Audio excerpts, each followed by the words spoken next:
¿qué tal? Bueno, pues nada, encantadísima de que me hayáis invitado a una entrevista como esta. La verdad, estoy muy contenta de que hayáis querido contar conmigo para esto, así que muchísimas gracias.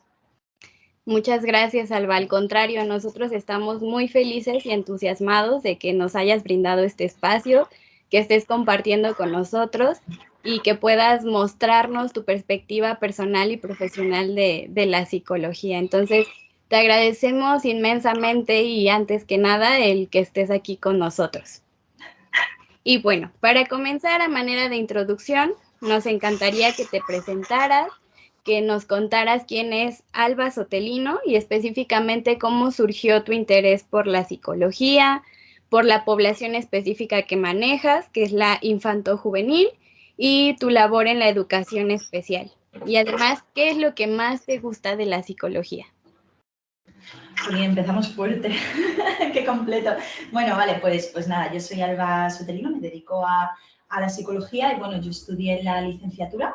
Posteriormente estudié un especialista universitario en residencia, ¿no? Para jóvenes y menores que viven en contextos desfavorecidos, porque mi interés inicial en la psicología no fue el análisis de la conducta, que eso llegué mucho más tarde. Mi interés principal era la psicología comunitaria. A mí, ya antes de saber que era todo esto del contextualismo funcional, me interesaba mucho el entender cómo la persona se desenvuelve, ¿no? en su entorno. Entonces, yo me planteé dedicarme a la intervención sociocomunitaria, de hecho, y luego también, de hecho, estuve mirando para trabajar en centros de acogida con menores en acogimiento familiar, fijas.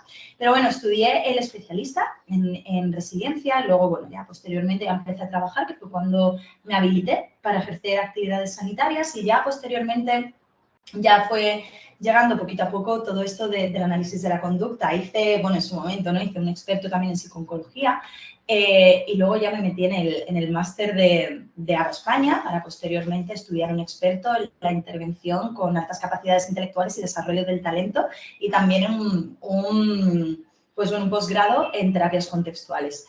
Mi interés por la psicología, bueno, yo recuerdo que yo llegué a primero de secundaria, es decir, yo tenía 11 años todavía y yo ya decía de mayor quiero ser psicóloga. O sea, yo lo decidí pues cuando tenía eso, unos 11 años, más o menos, y de hecho he ido a tiro hecho, a tiro fijo.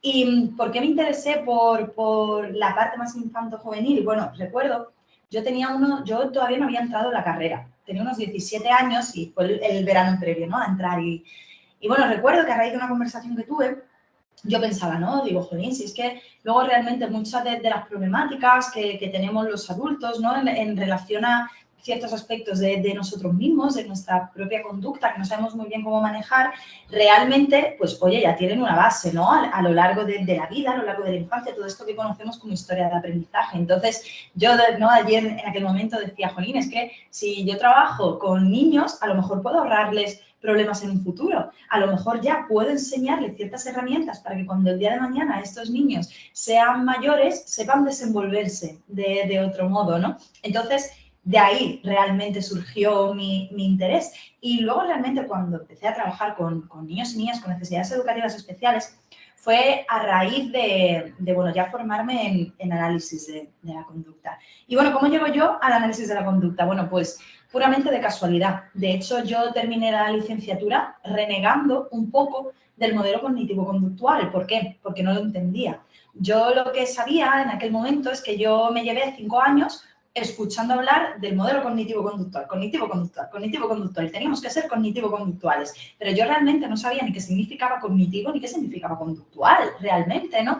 Entonces, claro, yo era un poco crítica respecto a esto porque yo no sentía que pude elegir a qué corriente, ¿no? dedicarme en aquel momento, sino que en cierta manera yo sentía que me venía un poquito impuesta. Y luego además yo seguía desarrollando, bueno, seguía alimentando de alguna manera todos estos prejuicios que hay en contra del conductismo, ¿no? Del análisis de la conducta, como que, por ejemplo, era muy artificial, estaba solamente en contextos de laboratorio. ¿Por qué? Pues porque, bueno, yo escuchaba hablar de las palomas que picoteaban, ¿no? Yo decía, bueno, pero si yo estoy aquí para ayudar a gente, ¿por qué tengo que estar viendo los rituales X conductas en una paloma? ¿O por qué tengo que estar analizando cuántas veces la rata pulsa una palanca? ¿Por qué tengo que estar tomando datos de esto si yo no quiero dedicarme a esto, ¿no? Entonces, ¿qué ocurre? Que yo salgo de la universidad y bueno, al tiempo, por una serie de situaciones, voy a llevar mi currículum a un centro que había aquí en mi pueblo que a mí me interesaba. Entonces, nada, yo fui muy segura de mí misma, yo entregué mi currículum y yo dije, bueno, ¿yo qué tengo que hacer para trabajar aquí? Y me dijeron, bueno, ¿tú tienes el nivel C1 de inglés? Y dije yo, ah, mira, pues nada, pues ya no voy a trabajar aquí. Bueno, pues nada, ¿qué le vamos a hacer? Lo he intentado. Y vi que justo enfrente había una placa que ponía ABA. Y yo dije, ¿qué es? ¿Esto qué es? Y nada, yo conocía a una de las chicas, ¿no?, que trabajaban allí y tal, entonces ya me dijo, no, ABA es análisis aplicado de la conducta y tal. Y yo, pero ¿eso qué es? ¿En qué se basa eso? Ya, no, se basa en esto, tal. Claro, ¿qué pasó? Que de ese centro, las chicas que trabajaban allí, pues decidieron montar su propio centro, ¿no? Quisieron contactar conmigo. Entonces yo ahí dije, bueno, pues nada, pues ABA, que hay que aprender ABA, pues nada, ahí voy yo. Entonces ahí realmente fue cuando de verdad empecé a aprender que era todo esto del análisis de la conducta, empecé a desmontar todos estos prejuicios, todos estos mitos que yo tenía y bueno, y poquito a poco ya empecé a conformar lo que es mi trabajo de hoy en día o, bueno, sobre todo lo que es mi opinión o desde la perspectiva desde la que yo parto, pero ya os digo, que yo llegué al análisis de la conducta por pura casualidad y bueno, me alegro mucho de que haya sido así, la verdad. Y bueno, no sé si he contestado a todas vuestras preguntas. De hecho, no solo contestaste la primera, también nos adelantaste a otro punto que íbamos a tocar, pero justo era preguntarte, vaya, es que efectivamente he sabido que nos decía Mauro Colombo hace mucho tiempo, en psicología el conductismo tiene muy poca prensa, muy poca atención, y la poca que tiene es muy negativa. Entonces justo te queríamos preguntar cómo salió de la Matrix, cómo llegó aquí, pero gracias por contárnoslo, Alba. Ahora, estamos hablando un poco de posturas, opiniones, contextos, énfasis en esto último, contextos. Sabemos de tu formación en terapias contextuales, quizá tu familiarización con cosas como la teoría de los marcos relacionales, la terapia de aceptación y compromiso. Y si bien no hace mucho pudimos hablar con la doctora Carmen Luciano, nos compartió su perspectiva, su postura, ahora a ti te queremos preguntar, a mera perspectiva personal. Ay, en serio, en serio. ¿Consideras tú que el contextualismo funcional tiene alguna aportación fundamental al conductismo radical? Wow, a ver, es cierto que en mi opinión, yo aquí no vengo a sentar cátedra de absolutamente nada. En mi opinión, las bases son las mismas, ¿no? Realmente creo que las terapias de tercera generación, pues bueno, beben de esta primera generación, ¿no? De terapias de conducta y eso es innegable. Y de hecho, una de las grandes críticas que se suele hacer a las terapias contextuales es que no aportan nada nuevo a lo que ya estaba escrito, ¿no? Y vale, sí, los principios de aprendizaje se siguen estudiando, se han estudiado, sabemos cuáles son, sabemos cómo se mantienen conductas, sabemos cómo se refuerzan, sabemos cómo se adquieren, cómo se extinguen, ¿no? Y al final, pues bueno, nuestra labor se basa en modificar, reforzar y extinguir relaciones de contingencia entre distintos estímulos y distintas respuestas, ¿no? ¿Por qué digo esto? Porque muchas veces se dice, no, se extinguen conductas. No se extinguen conductas, ni se refuerzan conductas. Lo que se refuerza son las relaciones de contingencia, ¿no?, que hay ahí. Pero bueno, centrándonos un poco más en la pregunta, si bien es cierto que todas estas bases ya están asentadas y que por esa parte, oye, pues quizás las terapias contextuales no puedan aportar nada nuevo, yo sí que considero que ha habido aportaciones. Quizás no tanto desde los principios básicos de raíz, porque al fin y al cabo estamos partiendo del contextualismo funcional, ¿no? Pero sí que quizás un modo de trabajo diferente, una familiarización con distintos conceptos o un lenguaje también más asequible, ¿no?, que pueda llegar mejor a la gente. Y dentro de las terapias contextuales, yo personalmente sí que resaltaría, pues bueno, la más facilidad de entendimiento, como por ejemplo el uso de metáforas en la práctica clínica, el gran papel que se le da a la aceptación del sufrimiento, ¿no?, como eventos vitales que tenemos que vivir, al fin y al cabo, conceptos como la difusión, ¿no?, como la difusión cognitiva, al menos hasta donde yo sé, tampoco habían sido descritos de esta manera antes o no se les había puesto, ¿no?, tanto el foco antes. También creo que nos ha dado muchas herramientas respecto a todo lo que tiene que ver con el contacto con el momento presente, mucha importancia a la clarificación de los valores, el trabajo desde el rol del yo como observador de mi propia conducta, ¿no? Y de mis propias contingencias. Y bueno, también resalto que gracias a las terapias contextuales, ¿no? También se ha puesto mucho el foco en la relación terapéutica mediante el manejo de contingencias verbales del terapeuta, ¿no? Para identificar estas conductas significativamente relevantes de tipo 1, tipo 2 y tipo 3. Y es que, al fin y al cabo, cuando estamos en un contexto de trabajo, no paramos de moldear conductas verbales, ¿no? Al fin y al cabo, y sabemos que toda conducta verbal, todo pensamiento, también sigue siendo un comportamiento, se sigue rigiendo por las mismas leyes del aprendizaje que las conductas manifiestas o las conductas plenamente observables, ¿no? Es todo aquello que se llamaba del mundo bajo la piel, ¿no? En su momento.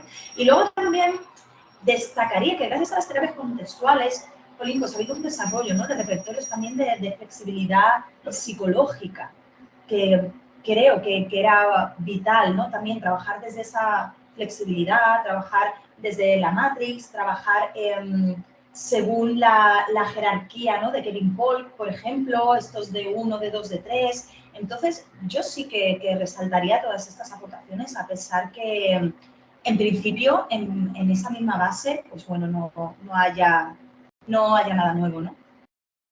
Es mi opinión.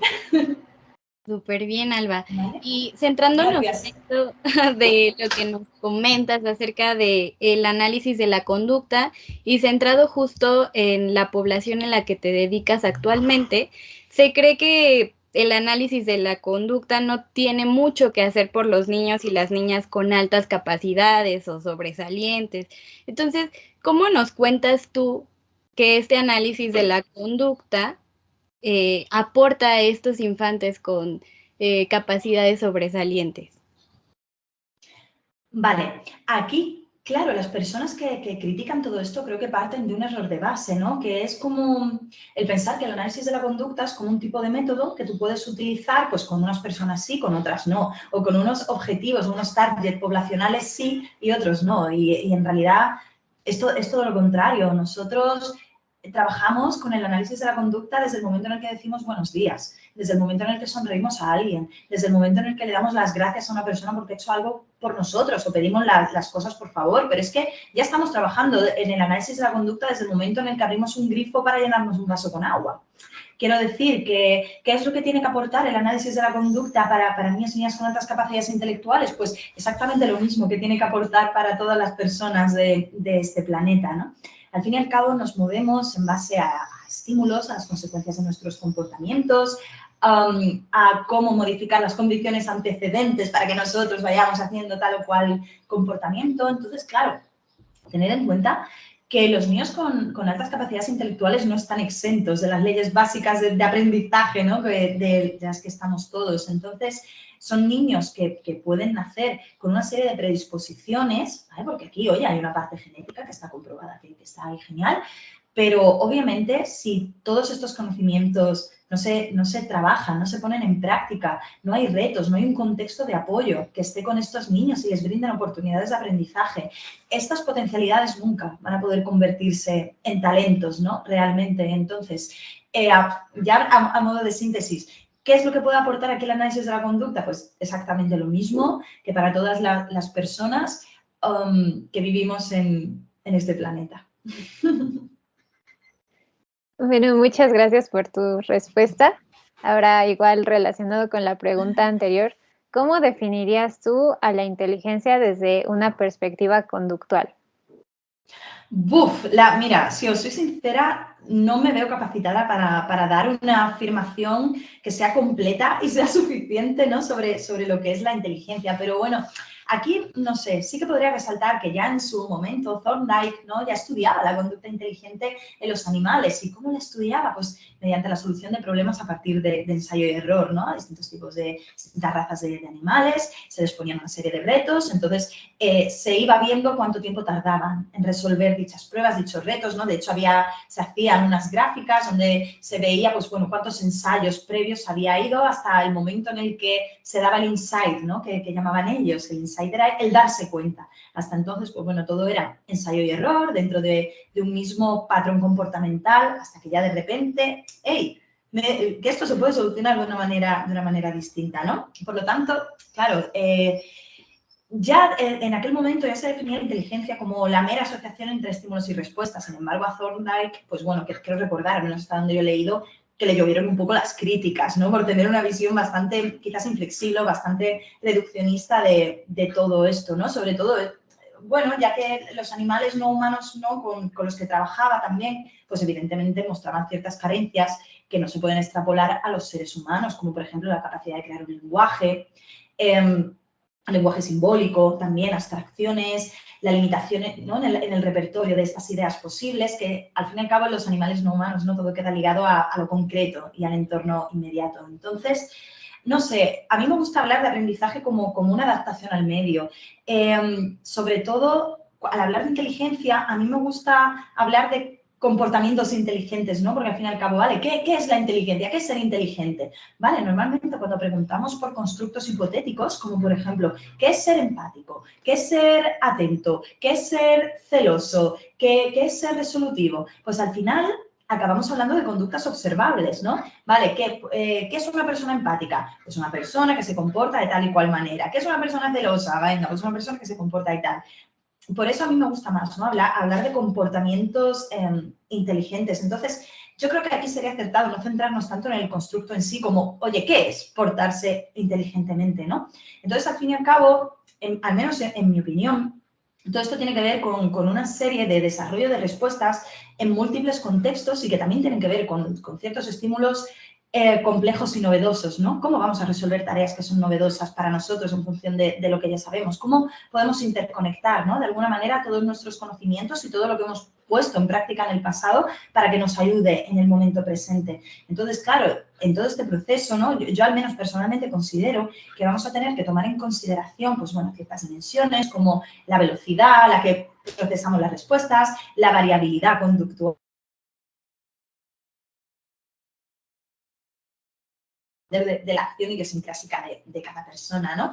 Lo que pasa es que, claro, en este caso ya entraríamos a hablar de todo lo que es, venga, soluciones creativas de las personas inteligentes, soluciones analíticas, soluciones intuitivas, y volvemos a lo mismo. Es tremendamente complicado, al menos para mí, poder definir estos constructos de una forma rápida y coloquial, pero bueno, ya os digo, yo sí que destacaría el qué es comportarse inteligentemente, ¿no? Que al fin y al cabo tiene que ver con un desarrollo de la conducta dentro de un entorno inmediato, con múltiples contextos, múltiples también, ¿no? Funciones de conducta y cómo podemos llegar, gracias a todo esto, a una mayor adaptación al entorno.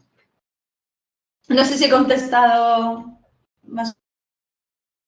De hecho, creo que hiciste algo que nosotros, ¿cómo decirlo? Tratamos de dejar muy claro en nuestros posts, al momento de que tratamos de definir cosas como la resiliencia, la empatía, es como, no, ¿cómo se comporta alguien a quien etiquetamos como empático, empática? Empecemos por ahí, ¿no? Y creo que decía María Sheshus, Claro. no hay que ver como sustantivo, hay que ver como verbo. Entonces, muy bien ahí, excelente, la verdad. Efectivamente, fijaos, de hecho, cuando yo empecé a estudiar el especialista universitario, ¿no? En resiliencia, en contextos desfavorecidos y tal, yo ahí era totalmente ajena, ¿no? Al análisis de la conducta. Yo recuerdo que aún así yo ya estudiaba y yo decía, bueno, pero entonces, ¿la resiliencia qué es? Una capacidad que tiene la persona porque X, por una especie de generación espontánea, la cual hace que pueda ser capaz, ¿no? De sobreponerse ante todas las demandas y todos los retos del entorno. Y yo recuerdo que ya de aquella ya se me hacía un poco extraño, ¿no? Y bueno, ¿y cómo se mide esto? ¿De dónde parte esto, no? Así que fíjate qué ejemplo más acertado has puesto. Para la gente de un futuro que vea el video, pueden ir a nuestros posts y efectivamente, eso lo tratamos de recomendar. Tienen posts muy buenos, ¿eh? Yo soy seguidora de vuestra página. Muchas gracias. A ver, esta ya está un poco más aterrizada. No hace mucho tiempo, una buena colega nuestra terminó su tesis aquí en México y los resultados, digamos que llegaron a partes de la Secretaría de Educación y causaron revuelos, porque dijo que muchísimos niños, muchísimas niñas sobresalientes, desafortunadamente no recibían el apoyo y recursos que necesitaban para seguir estudiando, para seguir potencializando sus habilidades, porque eran invisibilizados e invisibilizadas, porque ni siquiera se sabían que eran sobresalientes. Obviamente puede haber muchos factores en esto, desde la preparación, quizá desde quiénes son sus docentes, pero en este contexto, en esta situación, Alba, ¿tú qué le recomendarías a un maestro o una maestra para que pueda detectar a estas infancias con grandes talentos, para que pueda detectar a niñas y niños sobresalientes? En mi opinión, ante todo, también tenemos que seguir derribando una serie de mitos, ¿no? En cuestión a lo que se consideran las altas capacidades, porque tener en cuenta que antes se les llamaba, bueno, en inglés, ¿no? Sí que se usa mucho el término gift, ¿no? Gifted, escrito, pero aquí se ha pasado de superdotación, talento simple, talento complejo, talento múltiple, inteligencias múltiples, tal. Entonces sí que es cierto, ¿no? Que han sido como muchos conceptos que han ido cambiando mucho en muy poco tiempo y creo que traen asociado una gran carga, ¿no? Traen asociados una mochila también de prejuicios, de mitos, ¿no? Y de hecho, al menos hasta donde yo conozco, el término superdotación cada vez se utiliza menos, precisamente por toda la carga que lleva detrás y todo ese etiquetaje a los niños y a las niñas. Entonces, yo ante todo, yo recomendaría formación para los profesores sobre entidades que realmente se dediquen a esto, que se dediquen al diagnóstico, ¿no? A la intervención con niños y niñas con altas capacidades, que acudan a ellos y formación rigurosa y de calidad, porque es que, por desgracia, nos seguimos encontrando con muchos profesores que siguen pensando que un niño con altas capacidades es un niño que saca 10 en todo, en absolutamente todas las materias, y que si saca un 5 en matemáticas, es que entonces no está superdotado. Entonces, esto no es verdad. Y también creo, ¿no?, que por desgracia sigue habiendo muchos mitos, como si, por ejemplo, le pones a tu hijo música clásica cuando estás todavía embarazada de él, pues vas a ir más listo. Que si estimulas mucho a los niños desde que son muy pequeñitos, pues oye, probablemente lleguen a desarrollar altas capacidades y demás, ¿no? Y luego ya sobre todo, ya incluso lo que tiene que ver con lo conductual. ¿Por qué? Porque creo que tradicionalmente se asocian mucho a los niños con altas capacidades intelectuales como aquellos niños que son calladitos, introvertidos, que dentro de su libro de texto pues meten un libro de computación cuántica o física cuántica, ¿no? Mecánica cuántica de Einstein, en fin, y nada más lejos de la realidad. Nos podemos encontrar con evidentemente muchísimos patrones de comportamiento, muchísimos tipos de niños, ¿no? Y sí que estoy también completamente de acuerdo en que muchos de ellos son invisibilizados. ¿Por qué? Porque no todos los centros tampoco cuentan con los recursos suficientes para poder evaluar a cada niño, ¿no?, en su contexto. Y de hecho, normalmente se suele pasar un screening inicial a través de escalas tipo Likert, ¿no?, a los padres, ciertas entrevistas y tal, y aquellos niños que pasen cierto baremo son los que se evalúan posteriormente, cuando lo ideal sería hacerlo al revés. Evaluamos a todos los niños y luego ya vamos viendo, ¿no?, por dónde vamos siguiendo con cada uno. De hecho, hay muchos modelos respecto a esto, el modelo SEM, por ejemplo, todas las aportaciones de Joseph Renzulli a todo el espectro, ¿no?, de la intervención con niños y niñas con altas capacidades. Y es que también tenemos que tener en cuenta que muchas veces los niños que son potenciados, ¿no?, digamos, son aquellos que cuentan con buenos recursos económicos. Vamos a ver, y esto es una realidad. Es cierto que afortunadamente existen becas, afortunadamente existen ayudas para estos niños y niñas, pero aquellos y aquellas que viven en contextos desfavorecidos, pues va a ser difícil, ¿no? Porque, ok, se les puede identificar, ¿no? Pero luego, ¿qué? Luego, ¿qué viene? ¿Vale? Así que, bueno, centrándome en la pregunta, yo sí que os diría eso, que a los profesores y profesoras, sobre todo, formación, y que no dejen de leer y que no dejen de aprender, para aprender a identificar, ¿no?, quizás de otra manera ciertos aspectos que de otra forma pasarían completamente desapercibidos si atendemos únicamente a estos mitos o estos prejuicios asociados. Justamente ahorita que nos mencionabas acerca de los distintos comportamientos que pueden haber, tenemos a nuestro mentor que nos hablaba sobre algo que lo denomina él como dotados o dotadas encubiertas, que son infantes con grandes habilidades, pero debido a su contexto suelen aburrirse o se comportan de maneras problemáticas en el aula. Entonces, ¿tú qué recomendarías hacer o qué cosas deberían considerarse para que este posible sobresaliente no sea considerado nada más como alguien que tiene problemas de conducta? Sí, claro, efectivamente. Y luego, además, cuando un niño o una niña tiene, pues bueno, distintas conductas disruptivas y demás, pasa lo mismo que con lo que hemos estado comentando antes sobre los constructos, se pone el foco dentro del niño o de la niña, ¿no? Es que hay algo dentro de él o de ella que no funciona bien. O no, es que se porta así porque quiere, se porta así porque es caprichoso, se porta así porque X, ¿no? X motivos. Entonces, yo aquí sí que recomendaría algo que desde el análisis de la conducta siempre se promulga mucho, que es el preguntarnos ¿para qué? ¿Para qué hace lo que hace, no? Vale, probablemente este niño y esta niña o esta niña tenga estas conductas disruptivas con función de escape. Es decir, quiero evitar tener que enfrentarme a una tarea que yo considero tediosa, aburrida, repetitiva y que he hecho ya escapo. ¿Y cómo he aprendido a escapar? Pues gritando, tirando titas, molestando a los compañeros, escondiéndome debajo de la mesa, etcétera, etcétera, ¿no? Entonces, ¿qué pasa? Que si se toma únicamente, pues bueno, como un problema de conducta y ya, y no se ahonda en qué función, ¿no?, puede haber aquí detrás, pues vamos a caer en el error de empezar a utilizar indiscriminadamente técnicas de modificación de conducta como si fuera un recetario, tipo, venga, vamos a utilizar el reforzamiento, la semana que viene el tiempo fuera, la semana que viene el castigo, la semana que viene el castigo positivo, la tal. Y luego además también tenemos que tener en cuenta que normalmente en el ámbito académico, claro, los profesores no suelen manejarse en términos conductuales, ¿no? Porque tampoco han tenido una formación en ello. Entonces, tampoco es raro, ¿no?, escuchar a docentes dentro del ámbito académico que dicen, pues bueno, cosas como, sí, yo utilizo el refuerzo positivo y el refuerzo negativo. Y luego les preguntan qué es el refuerzo negativo y se refieren al castigo positivo, ¿no? Es decir, que si ya de base hay ciertas confusiones terminológicas, luego va a ser muy complicado realmente poder llevar a la práctica un programa de intervención que pueda ser, oye, pues completo, que pueda ahondar, ¿no?, en qué es lo que puede estar pasando y sobre todo que se le dé respuesta a los niños. Entonces, yo aquí sí que preguntaría mucho el para qué. ¿Para qué está haciendo lo que hace? ¿Para qué quiere escaparse de esto, no?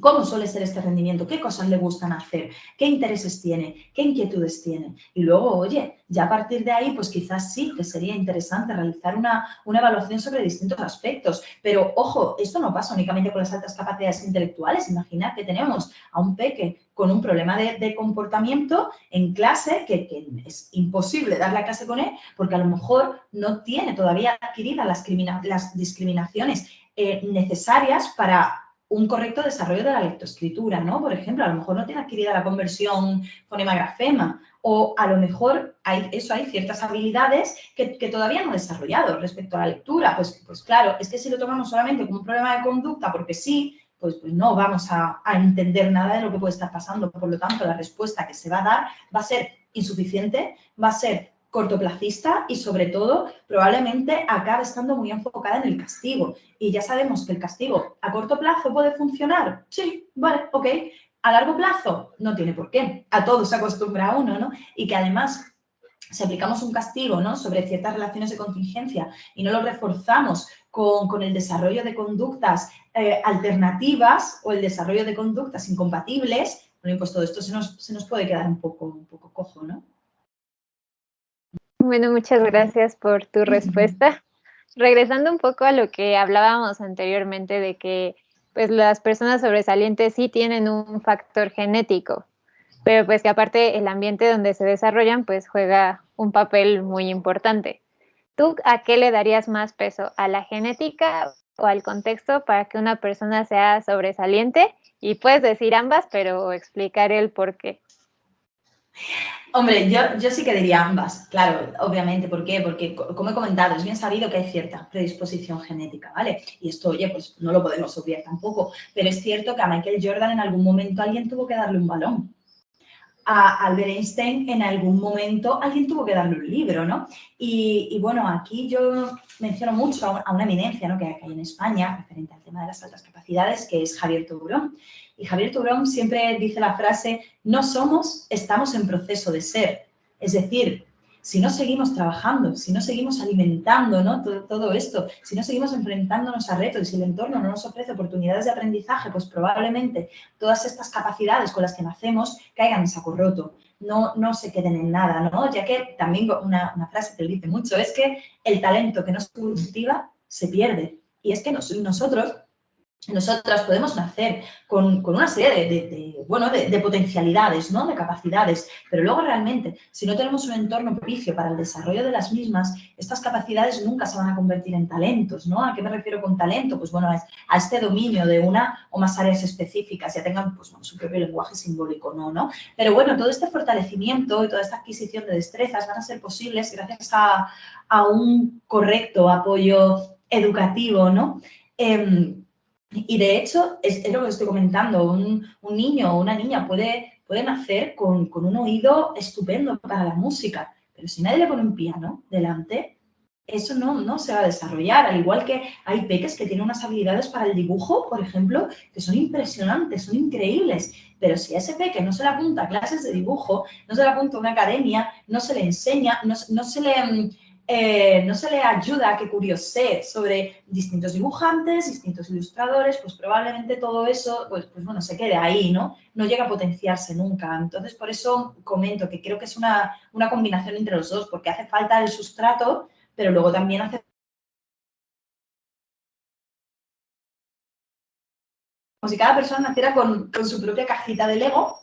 Hay cajas más grandes, hay cajitas más pequeñas, con más piezas, con menos piezas, pero bueno, la cuestión es qué es lo que vamos a hacer con estos Lego, ¿no? ¿Qué es lo que vamos a montar? Yo puedo construir una casita, puedo construir un edificio, pero para ello, obviamente, vamos a necesitar mucha ayuda, ¿no? Aquí en España sí que hay programas de becas para niños y niñas con altas capacidades intelectuales y, por ejemplo, en Estados Unidos, todo lo que tiene que ver con el rendimiento deportivo, ¿no? También se cuida mucho. De hecho, hay selecciones universitarias, ¿no? Por ejemplo, la selección universitaria de básquet, para la cual luego, pues hay personas que pueden llegar a optar a jugar en la NBA, ¿no? Por ejemplo, o incluso en el instituto, pues hay becas para jugadores, ¿no? Para jugadores de élite también. Yo os pongo ese ejemplo, al igual que os puedo poner otros muchos, porque no quiero que solamente se asocien las altas capacidades con el nivel intelectual, sino que también tenemos altas capacidades, ¿no? Un nivel más físico que tenga que ver con la danza, el baile, los deportes, ¿no? Y todo este desarrollo psicomotriz. Pero insisto, de nada sirve nacer con cierta potencialidad si luego el entorno no te va a brindar las herramientas para que todo esto florezca. De hecho, retomando un poco tu comentario sobre que desafortunadamente muchas y muchos de estos niños, niñas que a veces no son reconocidos por sus habilidades y que dependen muchísimo del factor económico. Justo este maestro que nos hablaba de eso, tiene una frase que se me hace un poco ruda, pero igual de cierta, y decía que de nada me sirve que genéticamente esta niña o niño haya nacido con todo, si en su contexto solo va a comer una vez al día y no va a la escuela. Entonces, sí, creo que muy, muy cierto. Efectivamente. De hecho, cuando yo hice las prácticas de la universidad, las hice en un equipo de orientación educativa en barrios muy desfavorecidos, ¿vale? Muy, muy, muy desfavorecidos. Y bueno, a mí me tocó pues evaluar, ¿no? A los niños de un colegio y tal, y sí que veía que había algunos que tenían unas potencialidades tremendas. Pero debido al contexto en el que vivían, y esto es muy duro de decir, pero probablemente no hayan terminado la educación primaria, ¿no? O probablemente a muchas chicas ya al terminar la educación primaria pues las casen también, ¿no? Y si las casan, pues bueno, luego lo tradicional es que entrarán a servir a la casa del marido, ¿no? A la casa del novio, con su madre, ¿no? Con sus familias tal, y de hecho muy, muy pocas chicas, ¿no? Y de hecho muy pocas chicas luego realmente con altas capacidades llegan a ser reconocidas, porque aquí también hay un sesgo de género bastante importante, y es que se ha demostrado que las mujeres, ¿no? Las chicas con altas capacidades intelectuales quedan más invisibilizadas, y aquí también tiene que ver un gran factor social, ¿no? Respecto a qué es lo que se espera de un comportamiento masculino y qué es lo que se espera de un comportamiento femenino. Y muchas veces yo espero, de verdad que ojalá que esto esté cambiando, ¿no? Pero bueno, tradicionalmente a las chicas sí que se les ha dado un rol más de escuchante, ¿no?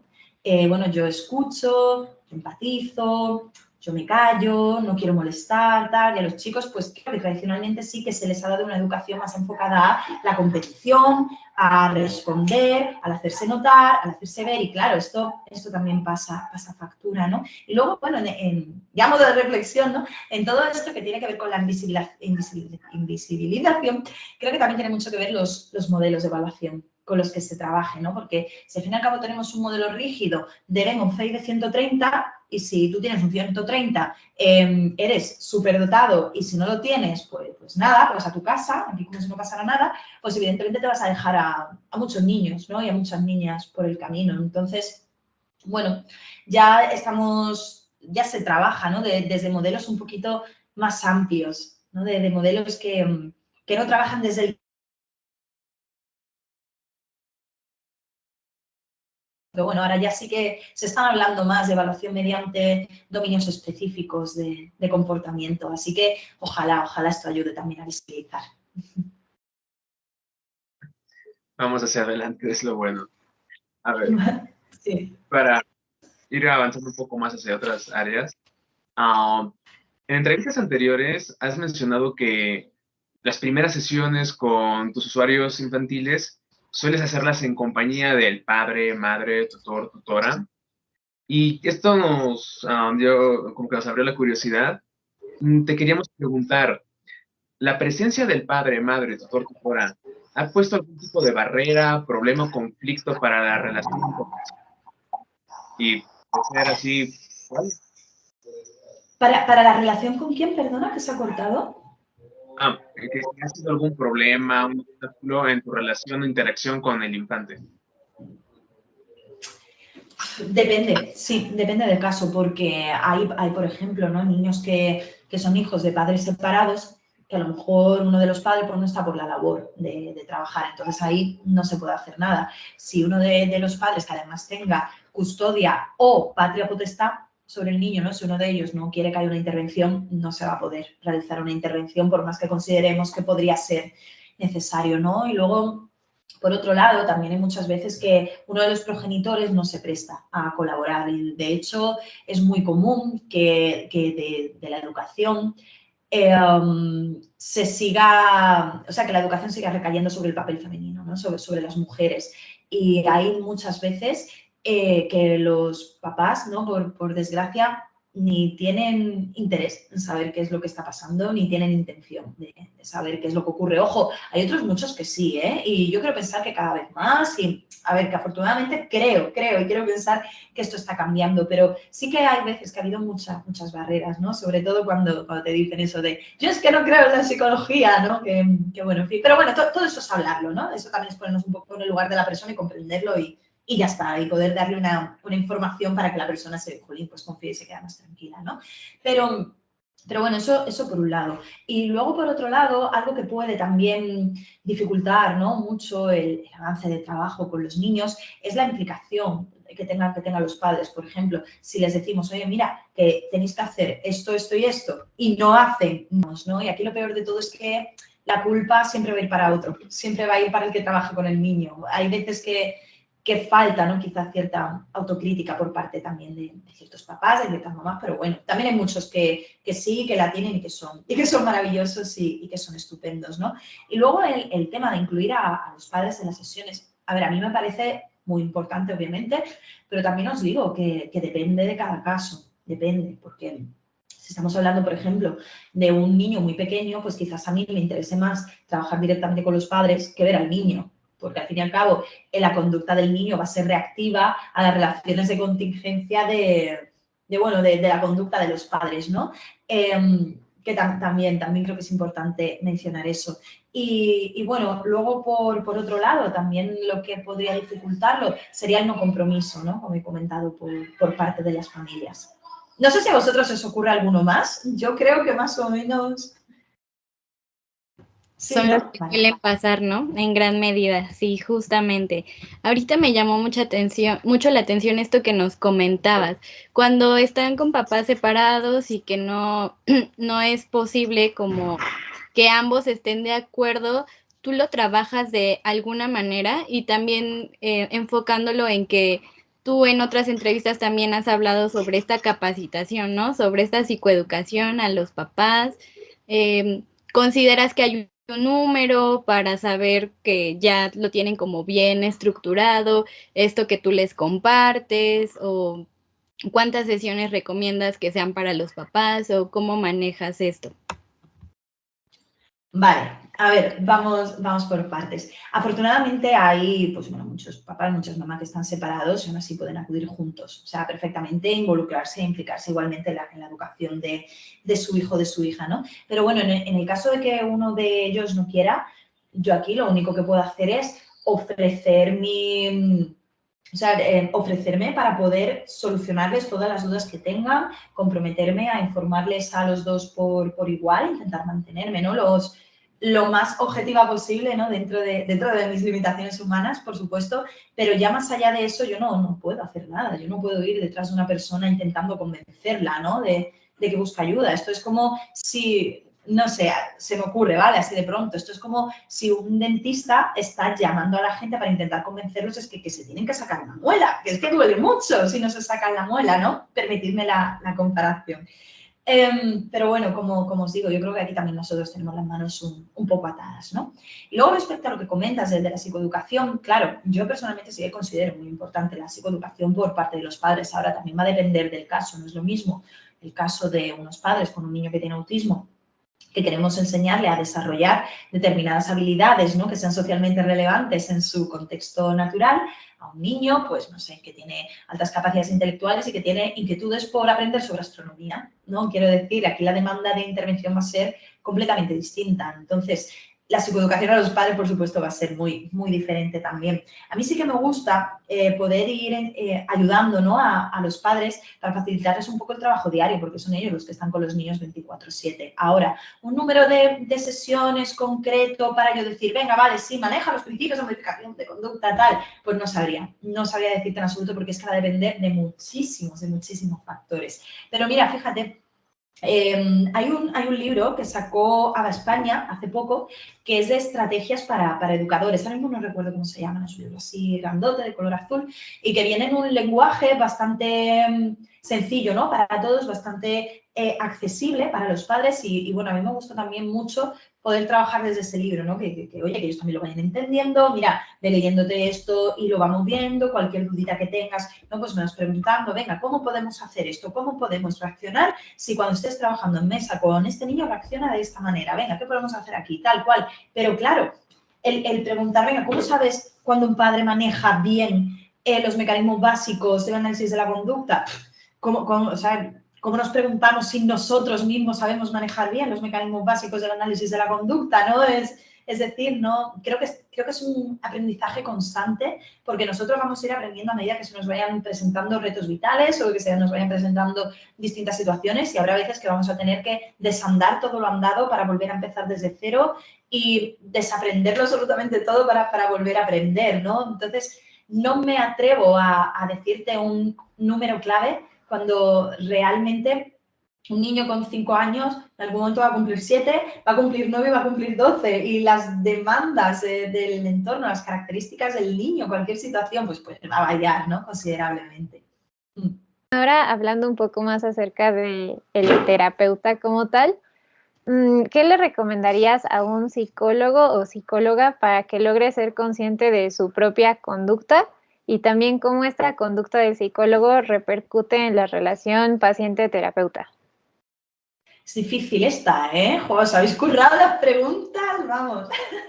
No, esta es difícil. Mira, yo creo que al igual que hacemos tanto hincapié, ¿no? En los demás de, venga, pues pregúntate el para qué, pregúntate el para qué.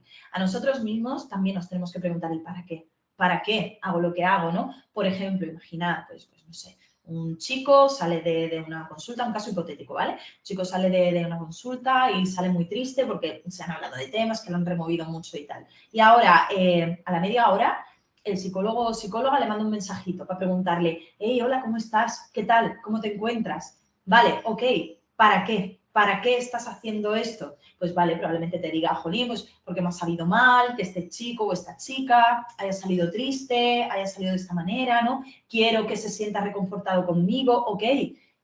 Es necesario, es que a lo mejor va a haber veces que precisamente eso es lo que tiene que pasar, ¿no? Por ejemplo, que la persona pues salga removida de todo esto. O puede haber veces también que podamos sentir que estamos muy encima de las personas o sentir que no estamos nada encima y que podríamos estar más pendientes de las personas o incluso también considero, ¿no? Personalmente, que muchas veces sin quererlo, por supuesto, y sin mala intención, podemos llegar a fomentar relaciones de cierta dependencia entre paciente y terapeuta, ¿no? Digo paciente, bueno, porque para que todos nos entendamos, consultantes, clientes, etcétera, ¿no? ¿Y dónde veo yo esto? No, o dónde creo que puede estar mucho. En el momento en el que la persona no sabe cómo lidiar una situación y ya manda el mensajito. Oye, me siento muy mal, ¿me puedes dar cita? ¿Qué hago? Pero dame cita ya, por favor, que me encuentro muy mal, tal. Oye, pues a lo mejor aquí, sin quererlo, estamos potenciando determinadas dinámicas que no favorecen en nada el progreso terapéutico, aunque nosotros podamos pensar que sí, ¿no? Y creo que también muchas veces tenemos que hacer una reflexión, ¿no? El otro día hablaba con un colega que está estudiando educación social y me decía, ahora yo últimamente me junto con varios psicólogos y yo estoy viendo que algunos se creen un poco Dios. Bueno, me dijo que algunos se creen y dije yo, ¿un poco Dios? Y dijo, sí, tal. Es decir, creo que también tenemos que revisarnos mucho a nosotros mismos, ¿no? Y de hecho yo creo que si algo nos aporta la psicología es humildad. Es humildad para entender que al fin y al cabo todos queremos querer y que nos quieran y que nos acepten tal y como somos, ¿no? Y creo que nos ayuda a tener una perspectiva más humana, ¿no? Sobre todos nosotros, en entender que bueno, nos movemos en el mundo pues como podemos, como buenamente sabemos y que probablemente lo que sepamos ahora pues no va a ser lo que sepamos dentro de 2 años, ¿no? Entonces, no sé, personalmente, ¿no? En mi opinión, yo creo que muchas veces vivimos en un mundo muy hostil y donde ya hay muchísima carga sobre las personas, hay muchísimos juicios. Entonces, creo, ¿no? que desde la psicología, jolín, pues podemos entender que formamos parte de un contexto mucho más amplio que nos influye continuamente, ¿no? Y observar este contexto yo creo que nos va a permitir ver que no estamos solos, que influimos en los demás y también nos influyen, ¿no? a nosotros. Y me parece fascinante todo esto. Entonces, creo que un psicólogo tiene que tener presente todo esto, tiene que tener presente la humildad y sobre todo tiene que tener presente el para qué yo hago lo que hago, para qué digo este comentario, para qué digo esta broma, para qué si esta persona me sonríe, yo le voy a sonreír también, ¿no? Sin entrar, por supuesto, en maquiavelismos, ¿no? De, los psicólogos lo tenéis todo controlado, sabéis lo que estoy pensando en cuanto me miráis. Hombre, no, en absoluto, pero como os digo, creo que sin quererlo podemos llegar a reforzar ciertas relaciones de dependencia o ciertas relaciones que no favorecen el proceso, o también implicarnos demasiado al punto de ya llevarlo, ¿no?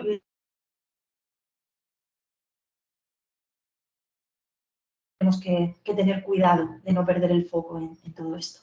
A ver, yo ojo, todo mi opinión personal, de verdad que no vengo a sentar cátedra de nada. Yo creo que los psicólogos, ¿no? En cierta manera, también tenemos que ser modelos de conducta para los demás, ¿no? Entonces, yo considero que si en algún momento nos sentimos dubitativos o nos sentimos incómodos, pues bueno, tratarlo con la mayor naturalidad posible, ¿no? Oye, el otro día dije algo que te pudo molestar. Es que, oye, me he sentido un poco de esta manera y no sé si he podido hacer algo, o oye, puede haber sido un malentendido completamente, o puede haber sido una cosa mía, que no pasa nada y tal, ¿no? Es decir, si precisamente queremos potenciar este tipo de respuestas verbales en los consultantes, pues considero que nosotros y nosotras también tenemos que ser los primeros en hacerlo y tomarlo pues con naturalidad, ¿no? Y al fin y al cabo, las relaciones humanas, por el mismo hecho de ser verbales, hay muchísimas oportunidades de no entendernos entre lo que yo pienso, lo que yo quiero decir, lo que digo, lo que tú escuchas, lo que tú crees entender, lo que entiendes, lo que tú me devuelves, lo que no. Los intercambios comunicativos son muy complicados.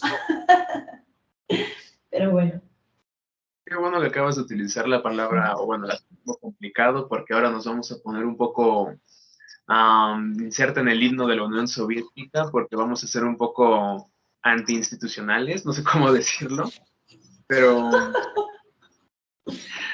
vaya, queríamos preguntarte, ¿tú cómo te sientes? ¿Qué opinas respecto a veces la excesiva o sí, a veces la demasiada importancia que instituciones o inclusive los propios padres, madres de familias le dan al diagnóstico de un infante? Simplemente queremos preguntarte, ¿qué opinas? Ok, A mí los diagnósticos a nivel descriptivo me parecen útiles. A nivel descriptivo, a nivel institucional, gracias a ciertos diagnósticos vas a poder acceder a una serie de ayudas, vas a poder acceder a una serie de becas y vas a tener una serie de apoyos en tu entorno educativo. Ojo, que a mí eso me parece estupendo y también nos ayuda entre los profesionales a poder entendernos, ¿no? A poder entender más o menos de qué estamos hablando. Pero claro, es a nivel descriptivo. Aquí estamos describiendo comportamientos, pero en ningún caso estamos hablando de cómo se originan estas relaciones de contingencia, ¿no? Cómo se originan estos comportamientos, cómo se mantienen, cómo se refuerzan, qué es lo que se está castigando, qué es lo que se está reforzando bajo qué contextos concretos. Entonces, bueno, más allá de lo descriptivo y de poder acceder a esta serie de ayudas, yo personalmente tampoco le veo mucha más finalidad, ¿no? ¿Por qué? Porque es al fin y al cabo los diagnósticos te ponen el foco dentro de la persona. Es como cuando tú vas al médico, ¿no? Este modelo biomédico que todos conocemos y decimos, no, yo es que tengo un resfriado. ¿Por qué? Porque dentro de mí está pasando tal. El médico nos dice, venga, vale, pues tómate esta medicación y dentro de una semana ya estarás mejor, ¿no? Claro, pero es que cuando nos movemos por el mundo esto no funciona así. La conducta nunca se da en el vacío. La conducta, sea del tipo que sea, siempre se va a dar en una interacción con el entorno. Y yo, por desgracia, sí que alguna vez he escuchado esta frase, ¿no?, dicha por un médico de no. Tú primero farmacología. Tú primero te tomas esta medicación y si no te funciona ya te buscaremos un psicólogo, ¿no? Por ejemplo. Entonces, creo que, por desgracia, este modelo biomédico sí que de alguna manera se puede extrapolar en muchas ocasiones en el ámbito educativo. ¿Por qué? Porque, por ejemplo, un niño al que se le diagnostica de déficit de atención, ok, va dentro de sí mismo, él tiene déficit de atención, lo va a tener siempre porque algo que tiene las etiquetas que suelen ser constructos muy estables en el tiempo y muy duraderos, es decir, no suelen cambiar mucho. Y luego, aparte, muchas veces, a la hora de intervenir con estos niños y niñas, sobre todo en entornos académicos, se hace mediante packs de tratamiento, ¿no? Y los packs de tratamiento tan genéricos no nos va a servir para todos los niños ni para todas las niñas. Entonces, creo que también el uso de etiquetas, de alguna manera, sin quererlo, nos puede alejar de estos, pues bueno, modelos de diseño de intervención de caso único, ¿no? Al fin y al cabo, por los que nosotros siempre animamos a intervenir. Entonces, como os digo, creo que de alguna manera nos puede llevar, sin quererlo, a crear una serie de recetarios para decir, venga, pues un niño tiene autismo, hay que hacer los ejercicios de este libro, los ejercicios del otro, esta actividad y esta otra. Venga, si un niño tiene un diagnóstico de TDAH, ¿qué hay que hacer? Venga, pues sacarlo del aula y el apoyo y 2 veces por semana, tal. Bueno, pero va a depender de muchísimos factores, ¿no? Y además, insisto, cuando hablamos de un diagnóstico nunca vamos a hablar de las causas que originan, mantienen y reproducen determinados comportamientos, sino que nos vamos a referir más que nada en un nivel descriptivo a distintas conductas que la persona lleva a cabo de una manera estable y consistente durante normalmente los últimos 6 meses. Así que bueno, esa es mi opinión. Útiles para comunicarnos, pero muy malas para trabajar.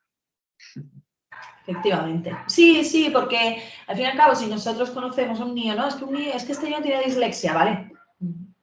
¿Y qué? ¿Qué significa que tiene dislexia? ¿No? Alba, y centrándonos en los padres y madres de familia, sabemos que puede ser que posiblemente se enfrenten al desconocimiento y que no sepan cuando el psicólogo o psicóloga de su hija esté haciendo malas prácticas, ¿no? Entonces, ¿tú cómo les podrías sugerir que identificaran que la terapeuta está llevando a cabo prácticas abusivas o forzadas al momento de trabajar con sus hijos? Ok, yo creo que aquí es importante primero que el terapeuta esté colegiado, tenga su seguro de responsabilidad civil, esté dado de alta, en fin, toda esta parte administrativa, ¿no? Eso para empezar. Y luego yo considero muy importante la información, el contar con los padres. ¿Por qué? Porque muchas veces los padres acuden a centros donde te dicen que nada, que dejan a su hijo 45 minutos, 1 hora y luego vuelven a recogerlos, pero que luego no tienen ni idea de lo que se ha hecho, qué se ha conseguido, cómo se ha trabajado, qué tipo de actividades se han estado llevando a cabo, no saben nada. Entonces, va a ser muy difícil que se puedan sentir partícipes de cualquier mínimo proceso de cambio, ¿no? Sin embargo, yo creo que la comunicación va a ser fundamental y creo que va a ser fundamental el explicar de qué manera se trabaja, bajo qué objetivos, con qué herramientas, con qué instrumentos, cómo queremos llegar a esto, si hace falta incluso grabar vídeos también. Es decir, creo que va a ser muy importante involucrar a los padres, ¿no?, en esto. Y, por supuesto, cada vez que ellos tengan cualquier duda, cualquier incógnita, cualquier cosa que a ellos les esté descuadrando un poco, pues, por supuesto, que lo pregunten y que se informen, porque tienen todo el derecho del mundo a preguntar todo lo que consideren. Y creo que un terapeuta que rehúse de manera sistemática, ¿no?, de dar información sobre sus propios procedimientos, ¿vale? Y luego también hay una frase, ¿no?, que se utiliza mucho en las pseudoterapias, que es no, yo hago esto, pero esto no está más extendido porque no interesa. ¿A quién no le interesa? No, es que esto no interesa. Las élites no quieren que esto salga a la luz porque nosotros somos los que sabemos y son las élites las que nos impiden, tal cual. Aquí ya tenemos que empezar a desconfiar también, ¿vale? Tenemos todo el derecho del mundo a preguntar, bueno, ¿y tu trabajo en qué prisma se basa? ¿Bajo qué se basa? ¿Qué es lo que sustenta este trabajo, ¿no? ¿Cómo trabajas? ¿Cuál es la finalidad? ¿Cómo vamos a ir acordando los objetivos? ¿Cómo vamos a ir informándonos mutuamente de todo esto? ¿Qué canal de comunicación vamos a seguir? ¿Con qué regularidad? ¿Cómo me dirijo a ti? Creo que todo esto son asuntos que son importantes de tratar y que ya también nos va a ir dando una idea, ¿no?, de qué tipo de prácticas puede ir utilizando este profesional. Bueno, ahora en un tema pues diferente a los que hemos tratado hasta el momento, ¿cuál consideras que es la mejor forma para tocar temas de género y sexualidad con niños y niñas? Pues con toda la naturalidad del mundo. Si es que el género, la sexualidad, quiero decir, lleva estando presente desde que apareció el Australopithecus hace una media de unos 2,5, 2,6 millones de años. Quiero decir, han pasado muchos millones de años, muchos miles de años, ¿no? Me parece que todavía nos cuesta seguir hablando de todo esto. Entonces, como os comento, creo que somos unos modelos de conducta, ¿no?, que al menos deberíamos serlo. Así que con naturalidad, con toda naturalidad y crear también un espacio seguro para los niños y las niñas, para que a los adolescentes, para que cuando tengan una inquietud, una curiosidad sobre algo que hayan escuchado, que hayan visto, una duda que tengan, un miedo, una inseguridad, jolín, pues se sientan completamente, bueno, a lo mejor completamente va a ser un poquito más complicado, pero bueno, que al menos toleren, ¿no?, el poder preguntar, el poder informarse, y creo que nosotros debemos ser un refugio para ellos y personas de confianza, porque va a haber cosas que a lo mejor les va a dar más vergüenza, ¿no?, preguntarles a los padres. O lo que es peor aún, ahora los niños, las niñas, los adolescentes, de un tiempo para acá, están aprendiendo por TikTok y están desarrollando conceptos como empatía, responsabilidad afectiva, habilidades de escucha, el ponernos, ¿no?, en el lugar de la otra persona, habilidades asertivas, el aprender a poner límites. Todo esto lo están conociendo por TikTok y es horrible de alguna manera, no porque TikTok no sea una buena herramienta, oye, que sí, que es una herramienta y hay profesionales estupendos que divulgan a través de redes como TikTok, ¿no?, sino por la cantidad de información que hay. Hay muchísima infoxicación, hay una información completamente abusiva, ¿no?, en el que nos podemos encontrar una idea y la contraria. Y de hecho, también creo que de un tiempo para acá hay muchos chavales, muchos niños, muchas niñas, adolescentes que se autodiagnostican en base a vídeos que han ido viendo en TikTok, ¿no?, por ejemplo. Y a mí personalmente eso me preocupa un poco, ¿no?, porque si al final estamos creando una sociedad donde el mayor aporte de conocimiento viene a través de una red social, oye, pues igual es que no se están haciendo del todo las cosas bien, ¿no? Pero bueno, eso es lo que yo creo. Voy a modificar un poco esta pregunta, si me lo permiten, Adri y Jazz, porque hay algo que ahora me movió un poco. Claro, totalmente de acuerdo en que se tienen que tratar este tipo de temas con naturalidad, no hay que crear ningún tipo de estigma, tabú, prejuicio, um, pero ahora yo tengo una pregunta. Quizá, ¿cómo podrían ser aquellos límites, quizá pautas, medidas de control, para que en este intento de tocar los temas con naturalidad, tampoco se caiga en quizá hipersexualizar o adelantar a las infancias en temas que quizá es como de cuidado? Claro. Completamente, sí, sí, estoy completamente de acuerdo. Pues yo creo que aquí va a ser muy importante informar a los padres. Oye, mira, que tu hijo me ha preguntado esto. Que lo sepas, que a lo mejor a ti no te lo ha preguntado, pero tu hijo ya está empezando a tener inquietud por ciertos temas, ¿no? Y yo le he respondido esto y esto. Te lo cuento por si en algún momento te dice algo que no te suene raro, que sepas que yo le he contestado por aquí. ¿Vale? De todos modos, siempre hay que animar a los chavales a que hablen con sus padres, ¿no? Que, jolín, que los padres sean el foco de confianza, ese lugar seguro, aunque, bueno, nosotros seamos una pata más, ¿no? En la mesa de esa familia, pero creo que creo que aquí quienes tendrían que tener las charlas son los padres, ¿no? Obviamente, pero bueno, para los padres y madres también muchas veces es muy difícil y es muy complicado. ¿Cómo no caer en esa hipersexualización? Bueno, es que nosotros también vamos a tener que tener mucha psicoeducación en todo lo que se refiere al desarrollo psicosexual, ¿no? Porque a lo mejor nosotros muchas veces podemos meter la pata y nos podemos equivocar con contestaciones que damos, ¿no? Pero yo sinceramente creo que la mayoría de los padres, la gran mayoría, lo que quieren es ver a sus hijos bien, que están sanos, que se están criando en un entorno seguro y que tienen personas a su alrededor que les quieren y que les cuidan, ¿no? Entonces, ya os digo, creo que es importante tener muy presentes a los padres en todo esto. Yo recuerdo una vez, llamo de anécdota a un chaval que tendría unos 11 años o por ahí, que me dice, Alba, ¿qué es el comunismo? Y yo, bueno, madre de Dios. Y yo, venga, a ver cómo le explico yo ahora a este chaval. Total, en cuanto salió, oye, que sepáis que vuestro hijo me ha estado preguntando, ¿no? ¿Qué es el comunismo? O, por ejemplo, otro niño que tenía muchísima inquietud, por ejemplo, por la Segunda Guerra Mundial.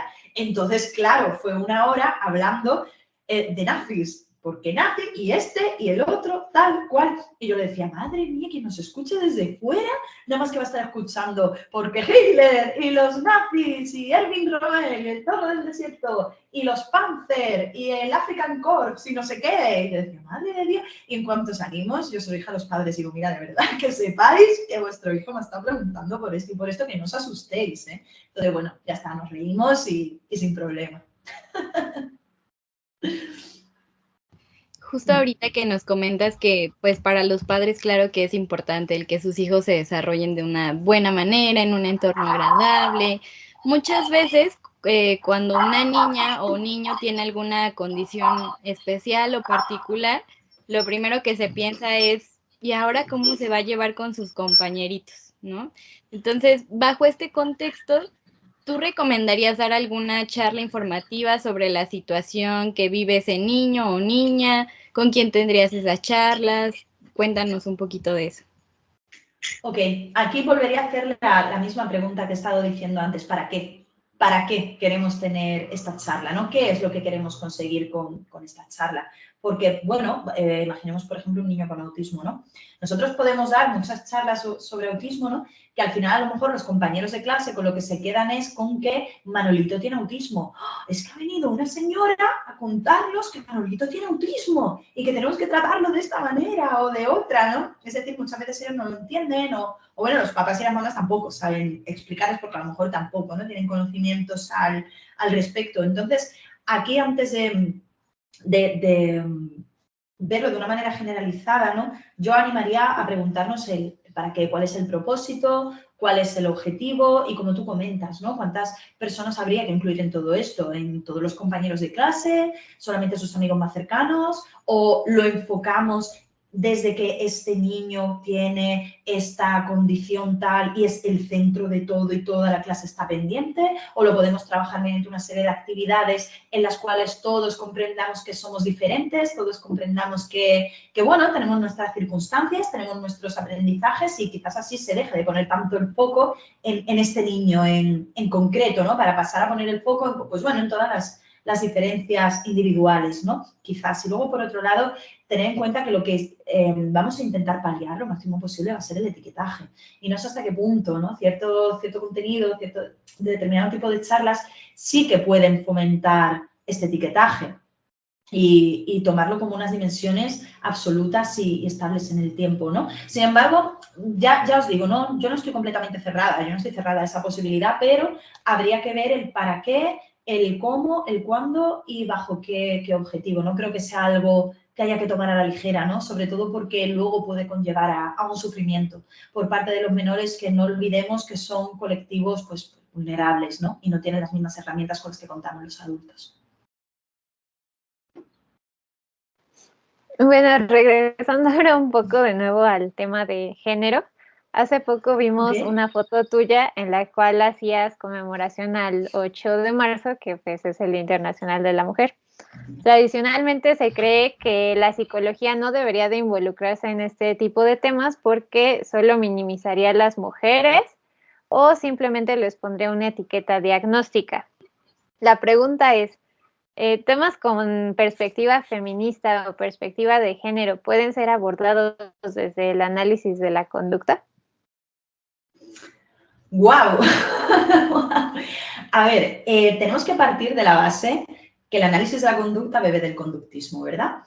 El conductismo es completamente contextual, es decir, no podemos entender a la persona sin el contexto o el momento social o histórico en el que está viviendo. Y es cierto que hace X años, claro, las mujeres las tachaba de histéricas, de neuróticas, que si teníamos envidia de pene, que si teníamos un complejo no resuelto con nuestro padre o que simplemente que somos mujeres y estamos menos capacitadas para hacer determinado tipo de cosas, o que por ser mujeres estamos más capacitadas para hacer otro tipo de cosas, ¿no? Yo no sé si alguna vez habéis escuchado esto de que las mujeres como que somos más maquiavélicas, que le damos más vueltas, ¿no? a las cosas, que intentamos manipular. Claro, todo eso también tenemos que tenerlo en cuenta, ¿no? Y sobre todo, ya no solamente a nivel social, que por supuesto va a ser de gran importancia, porque al fin y al cabo la psicología en cierta manera nace como un fracaso social, ¿no? Es decir, como distintas demandas, distintas soluciones, ¿no? Que tendría que poner el entorno a demandas de los ciudadanos que no está poniendo. Entonces, creo que es inevitable el unir, en distinguir lo que es el comportamiento de la persona, que es su contexto, ¿no? Y por contexto también incluimos la concepción de género, ¿vale? Entonces, creo que sí, que hay que trabajar con una perspectiva de género, por supuesto que sí. Igual, este siempre es un cambio abrupto de tema, pero también a perspectiva personal, Alba, ¿qué opinas del uso de videojuegos en el trabajo con poblaciones infanto-juveniles? ¿En qué caso los has usado? ¿Cómo lo has hecho? ¿Los recomiendas? ¿En qué casos quizás no los recomiendas? ¿Qué nos dices? Yo sí los recomiendo, a mí me parecen una herramienta más, absolutamente, ¿no? Creo que los videojuegos tradicionalmente han estado muy demonizados, han estado muy asociados, pues, a psicópatas, ¿no? Lo que se suele, ¿cómo se suelen llamar, ¿no? Tradicionalmente, o a personas que han cometido crímenes por haber jugado a tal cual videojuego, cuando eso luego tampoco se sustenta bajo ningún pretexto, ¿no? Yo sí que recomendaría el uso de videojuegos, pero claro, vuelvo a lo mismo, el para qué. Esto no es jugar por jugar, ¿no? En mi caso, yo no suelo usar videojuegos más que nada por falta de tiempo, ¿vale? Por falta de recursos. Pero sí que utilizo muchas apps educativas para niños, que bueno, al fin y al cabo estamos hablando de lo mismo, ¿no? Estamos hablando de un apoyo visual, de un juego mediante un dispositivo y tal. Entonces, hay muchas apps educativas que nos van a ayudar a adquirir procesos, por ejemplo, relacionados con la lectoescritura, conceptos matemáticos, y hay apps que incluso pues se ven el número de aciertos que has tenido, el número de veces que lo has intentado. Es decir, al fin y al cabo estamos hablando de apps que te están diciendo cuántos ensayos has necesitado para adquirir un conocimiento o qué porcentaje de aciertos, ¿no? Por ejemplo, si queremos aprender a multiplicar, hay apps que te vienen todas las tablas de multiplicar, ordenadas, desordenadas, en orden ascendente, descendente. Vas viendo cuántas veces se echa eso, cuánto tiempo ha tardado, que se puede ver hasta el periodo de latencia entre la presentación del estímulo y la respuesta. Y luego ya a partir de ahí nosotros vamos a poder ir sacando porcentajes, sacando gráficas, ¿no? Y yo creo que sí, que el uso de videojuegos, ¿no? El uso de apps puede ser una herramienta muy, muy, muy útil. Y ya no solamente, ¿no? Para la adquisición de contenidos, si es que tenemos videojuegos, por ejemplo, que nos dan una visión sobre culturas diferentes, momentos diferentes. Practicamos otros idiomas también, ¿no? Y ahora mismo estoy recordando un juego que se llama Never Alone, que este ya salió hace unos años, pudo haber salido hace unos 6 años aproximadamente, y te hablaba sobre una cultura, no recuerdo ahora mismo exactamente cuál era, pero bueno, era una cultura indígena de Canadá, del norte de Canadá. Entonces, a partir del protagonista del juego, ¿no? Que es un niño que va además con un zorrito blanco y tal, enfrentándose pues, bueno, a los distintos retos, distintos espíritus que van saliendo y tal, van saliendo vídeos. Y en esos vídeos se ven a personas, ¿no? Entrevistas de personas que pertenecen a esta cultura explicando de dónde vienen, en qué creen, cuáles son sus concepciones espirituales, cuáles son sus valores, cuál es su historia, qué idioma hablan, cuál es su música, cuáles son sus trajes tradicionales, su relación con la caza, con los animales. Y a mí personalmente me parece una información muy rica, ¿no? En la cual tú estás aprendiendo prácticamente sin enterarte, ¿no? Pero es que incluso ya en Netflix, por ejemplo, tenemos películas, tenemos vídeos que son interactivos. Es que tenemos el Trivial interactivo, es que tenemos vídeos de Lego y de Minecraft en los cuales tú puedes interactuar con los personajes, ¿no? Y a mí eso me parece maravilloso. Y al igual que los videojuegos, el cine, ¿no? También puede ser una herramienta estupenda. Fijaos, hace poquito vi una serie que se llamaba Termae Roma, creo que se llamaba. Está hecha por una ilustradora japonesa, además una mujer, y habla de un arquitecto romano, de la antigua Roma y tal, que él quiere construir las mejores termas. Entonces habla de toda la cultura de Roma con su amor por las termas. Y por una serie de circunstancias acaba en el Japón actual, este hombre. Entonces, va viendo qué cosas del Japón actual le van llamando la atención, que si las bañeras, los jabones, las termas japonesas, y como que lo va incorporando a las termas de la antigua Roma. Y claro, lo curioso de esto es que al final, por ejemplo, de cada capítulo, la ilustradora te habla como de su propio viaje por Japón y te va enseñando las termas que va visitando, entrevistas que va haciendo, tradicionalmente cómo funcionaban estas termas, cómo funcionan ahora. Entonces, jolín, por ejemplo, a mí me parece una herramienta súper interesante para aprender también. Por eso digo que esto va más allá del uso de videojuegos. Es que cualquier herramienta, ¿no? Audiovisual que podamos utilizar, bien está para fortalecer determinados contenidos, claro que sí. Y podcast, por ejemplo, también, ¿no? Programas de radio, entrevistas, vídeos de YouTube, youtubers que son divulgadores científicos. Jolín, es que tenemos muchísimas herramientas que podemos aprovechar. Pues sí. Cuenta, Salva, está padrísimo porque pues nos abre como un mundo de posibilidades, ¿no? Que podemos ver en cosas comunes que tenemos todos los días, pues muchas más herramientas. Pero así como tú nos decías, también hay como muchos prejuicios, ¿no? Ante esto. Y que llega a oídos de los papás de, no, es que los tiroteos en Estados Unidos fueron por videojuegos, porque promueven pues una conducta agresiva, etcétera. Entonces, en este caso, ¿qué recomendaciones darías a los padres o madres de familia al momento de tener una consola en casa o querer utilizar estas herramientas como nos comentas? Completamente, porque la culpa se le echa a los videojuegos, pero un niño no tiene un videojuego si alguien no le compra un videojuego y le pone una consola, ¿no? Es decir, yo quiero pensar que ya todo esto está cambiando, que toda esta tendencia está cambiando. ¿Por qué? Porque las personas que están teniendo hijos son más o menos de nuestra edad y nosotros ya pertenecemos a una generación que ya interactuaba con videojuegos. O sea, yo recuerdo ya tener mandos en las manos con 6 años, con 7 años. Entonces yo creo que ya nosotros tenemos mucho más naturalizado el uso de videojuegos, porque es que todos hemos crecido jugando a Pokémon en la Game Boy. Vamos a ver.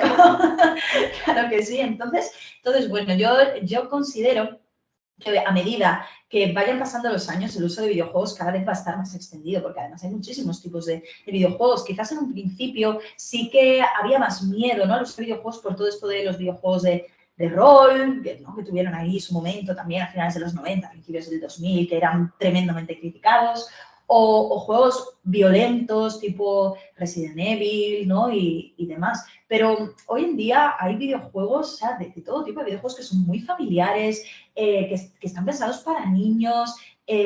Cualquier juego de Nintendo, ¿no?, es un juego completamente familiar. Entonces, yo aquí sí que recomendaría, para crear un uso adecuado, ¿no?, y no un abuso de los videojuegos, primero que haya horarios, por supuestísimo, que se tomen como una actividad más. ¿Por qué digo esto? Yo, por ejemplo, recuerdo, ¿no?, cuando mi hermana y yo éramos pequeñas, solamente podíamos jugar los fines de semana, los sábados y los domingos. Claro, actuábamos bajo un estado de privación tremendo. Entonces nos podíamos llevar como 11 horas, ¿no? Porque yo bajaba al kiosco, compraba caramelos y nos llevábamos como 11 horas, ¿no? Jugando. No, se puede tomar como una actividad más, que podemos jugar un ratito a lo largo del día. Y luego yo sí que recomendaría que intentemos buscar juegos que sean familiares, que también introduzcan a los padres. ¿Por qué? Porque luego realmente muchas veces los padres no saben a qué juegan sus hijos. Lo que saben es que este juego está de moda o que el primo lo tiene o que un familiar lo tiene y oye, también se lo quieren comprar porque no quieren que su hijo sea menos, ¿no? Cuando realmente no conocen qué es lo que están comprando. Y evidentemente no es lo mismo un Minecraft, que tú estás construyendo y estás desarrollando unas habilidades visoespaciales tremendas, a un GTA, ¿no? Por ejemplo. Así que mi recomendación sería esa, ante todo, horarios, el tomarlo como una actividad más, intentar buscar juegos en familia que involucren a todos. Bueno, si mis compañeros me permiten agregar otra pregunta, te quería preguntar, ¿cómo es que tú incorporas los videojuegos en tu trabajo diario? Bueno, a ver, como he comentado, yo considero que es una herramienta atractiva, muy atractiva para los niños. A ver, no es que los utilice siempre, ¿no?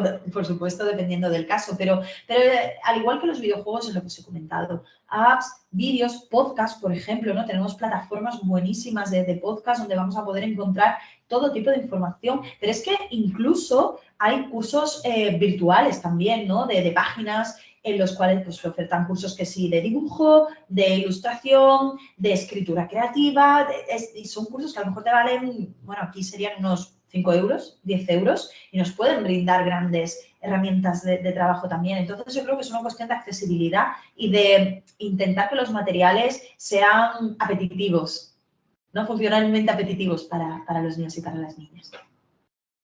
Ok, muchas gracias. Bueno, ahora cambiando de tema nuevamente, si bien en psicología generalmente se hacen mucho uso actualmente de pruebas psicométricas para la detección y la evaluación de muchas áreas, hace unos meses mencionabas que el problema con este tipo de prácticas es que en su mayoría son realizadas en contextos artificiales, lo cual puede impedir realmente saber cómo interactúa pues, en su ambiente natural el individuo. ¿Qué alternativas o complementos podrías recomendar para que no nos quedemos únicamente con las pruebas psicométricas? Bien. A ver, el uso de las pruebas psicométricas puede ser bastante útil, ¿vale? Lo que pasa es que no podemos olvidar que normalmente las pruebas psicométricas parten de una concepción de normalidad, es decir, una concepción del desarrollo, que es lo esperado para esta edad o para este curso del niño, ¿no? Y los que nos dedicamos al análisis de la conducta sabemos que esto no es así, que quizás no nos importa tanto en qué estadio del desarrollo está el niño como qué hitos son los que tiene aprendidos o qué habilidades son las que tienen desarrolladas para tomar sobre todo una línea base, un punto de partida a partir del cual trabajar. A la hora de intervenir en contextos naturales, pues lo vamos a tener más complicado. Por lo mismo, pues una cuestión de tiempo, una cuestión de accesibilidad. Entonces, en este caso, podría ser interesante pedir vídeos a los padres, ¿no? Y sí que hay modelos, ¿no? En auge que tienen que ver mucho con el aprendizaje incidental dentro del análisis de la conducta. Yo ahora mismo personalmente no estoy tan familiarizada como para poder desarrollarlo de una forma muy fluida, pero bueno, sí que son modelos muy interesantes que parten desde el contexto, del propio contexto del niño, y también está la opción de dar sesiones a domicilio.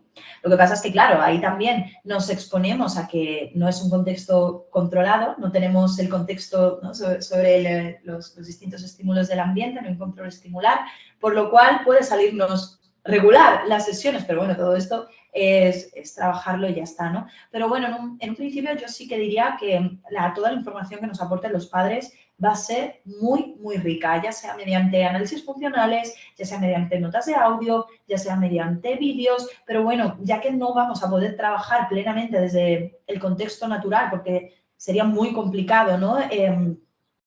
Controlar, predecir y explicar todas y absolutamente cada una, ¿no? de las relaciones de contingencia que mueven la conducta de cada individuo, creo que, bueno, sí que podemos utilizar determinados segmentos y aproximarnos de esta manera. Así que yo creo que aquí va a ser muy importante la información aportada por los papás y por las mamás.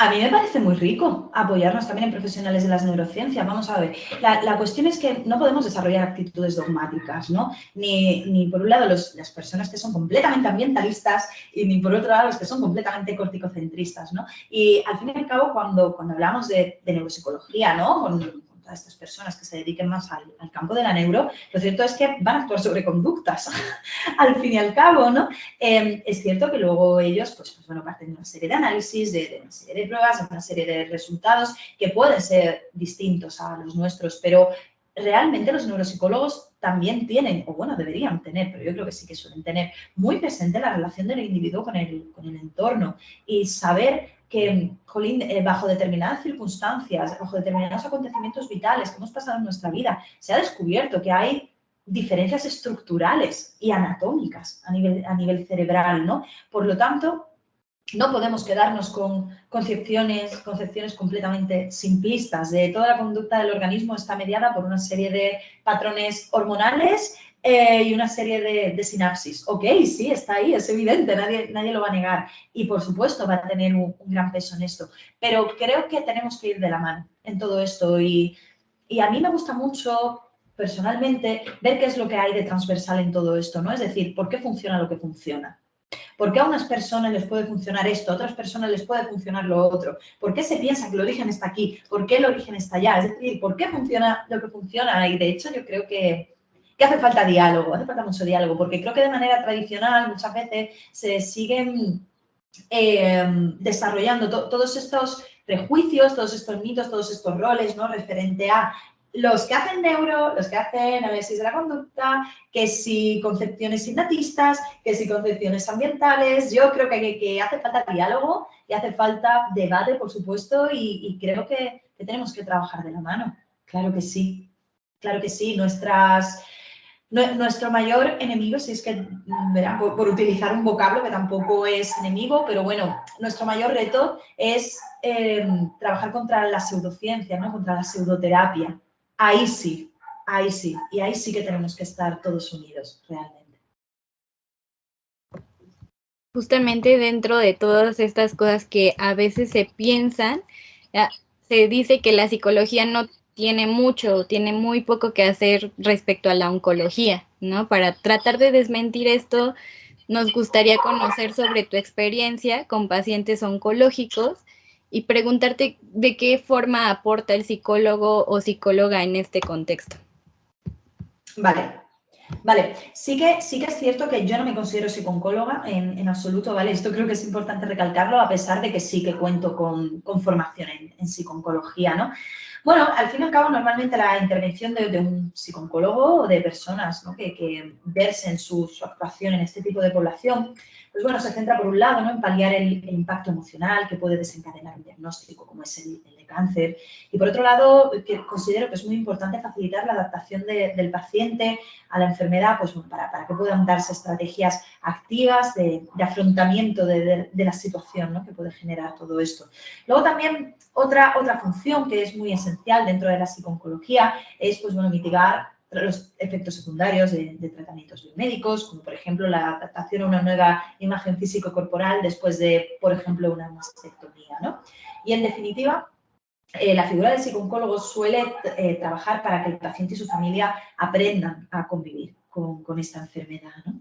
Entonces, desde esta perspectiva, la labor se centraría sobre todo en ver qué recursos tiene la persona, con qué recursos cuenta, qué facilidades, ¿no? les podemos aportar y bueno, y también el entrenar muchas habilidades de afrontamiento, habilidades comunicativas, porque normalmente cuando viene un diagnóstico de cáncer, sobre todo si es a las mujeres, como que todo el sistema familiar se queda cojo, ¿no? Todo el sistema familiar se tambalea, porque normalmente, según lo que yo veo y lo que yo he presenciado, las mujeres suelen ser el pilar de la familia, ¿no? Son las que sustentan todo. En el momento en el que no está la mujer, todo el sistema se tambalea. Oye, pues aquí también va a ser muy, muy interesante y muy importante la labor del psicólogo a nivel familiar, ¿no? A ver cómo vamos a cambiar todo este reparto de roles, cómo estábamos situados antes, cómo estamos situados ahora y, en definitiva, intentar aportar estrategias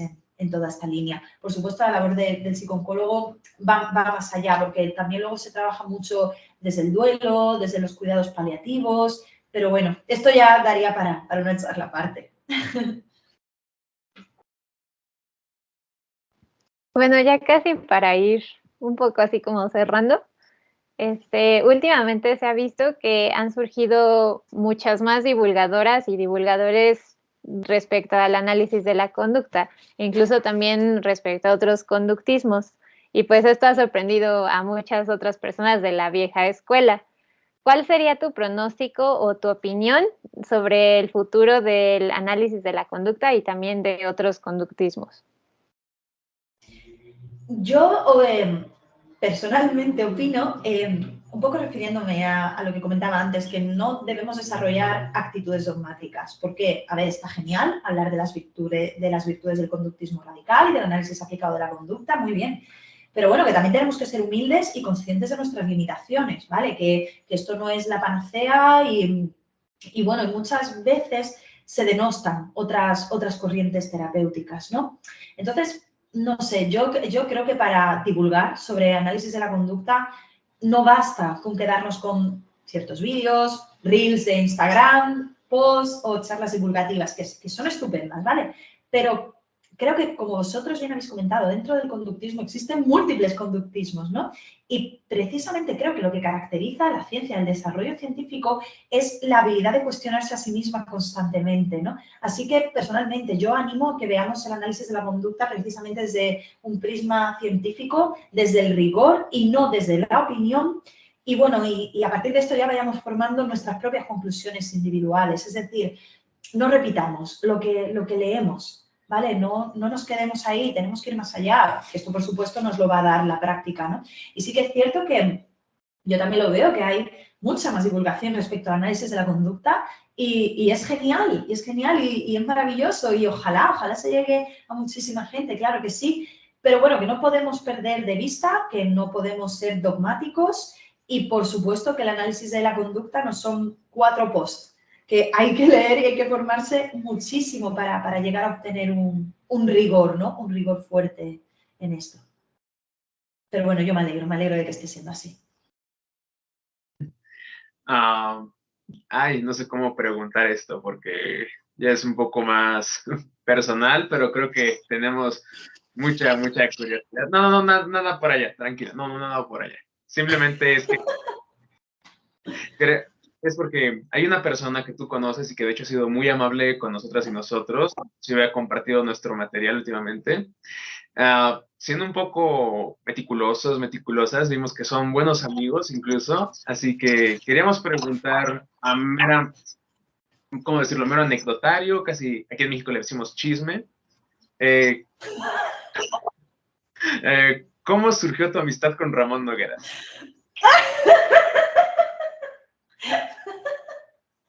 Vale, vamos. El salseo, ¿no? Como se dice por aquí, el salseo. Bueno, pues Ramón y yo nos conocimos allá por 2019, fue antes de la pandemia, 2019, yo creo que fue aproximadamente, 2018, 2019. No, la verdad es que todo fue fluyendo de una manera muy natural porque no sé cómo empezamos a seguirnos en redes. Yo de aquella creo que no tenía Instagram, o sea, tuvo que ser antes de que yo me hiciera Instagram. Bueno, total, nos conocimos a través de Facebook y no sé, yo recuerdo que yo le comentaba algunos posts, él comentaba algunos posts míos, pero ni yo sabía quién era él, ni él sabía quién era yo, pero bueno, nos dimos cuenta de que teníamos muchas cosas en común, ¿no?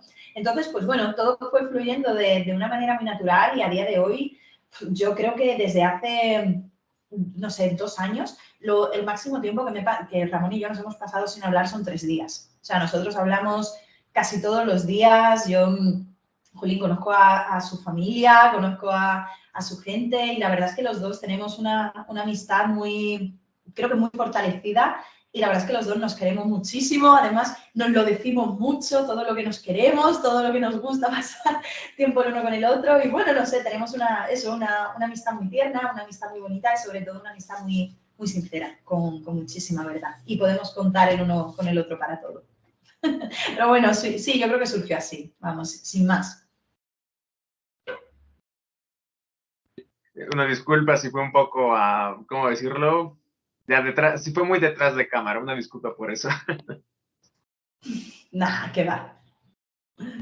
No, pues ha sido un placer conocer más acerca de Alba, que nos puedas compartir un poquito más sobre, pues, esas cuestiones que pueden ser más personales, sobre tus amistades, sobre tu círculo, pero obviamente también conocer sobre la Alba profesional, que nos ha dado, pues, muy buenos puntos de vista acerca de todas las preguntas que le hemos hecho, ¿no?